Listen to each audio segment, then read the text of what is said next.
மகா பெரியவா.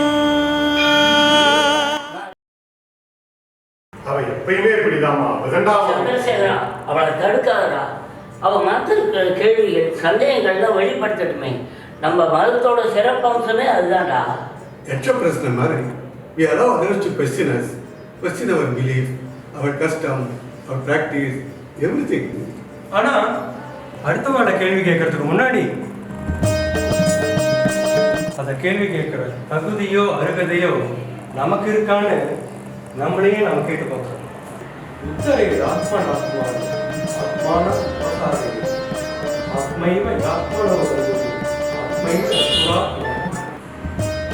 கேள்வி கேட்கறதுல ரெண்டு விதம் இருக்கு. அறியாமைனால கேட்கறது ஒண்ணு, அறிஞ்சதுனால கேட்கறது ஒண்ணு.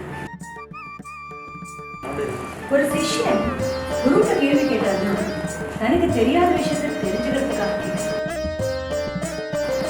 அதே ஒரு குரு சிஷ்யனை கேள்வி கேட்டான்னா குருவுக்கு பதில் தெரியும், ஆனா சிஷ்யனுக்கு எந்த அளவுக்கு தெரியறதுன்னு பேச்சு பண்ணிக்கலாம். அதே மாதிரிதான்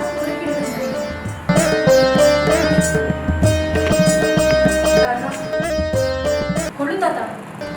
அப்பா இருக்கிறதே நான் தான் சின்னவன் தெரியும். உங்க எல்லாரையும் மீறி நான் பேசக்கூடாதுதான்.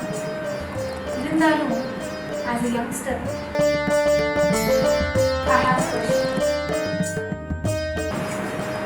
இதெல்லாம் அறியாமனால கேட்கிறேன்னு கூட நீங்க வச்சுக்கலாம். மாமி, உங்களுக்கு அம்ச பூஜை பற்றியோ மகாபெரிவா பற்றியோ ஏதாவது தெரியுமா?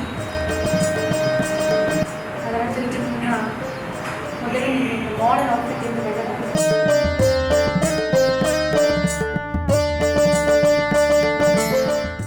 மகா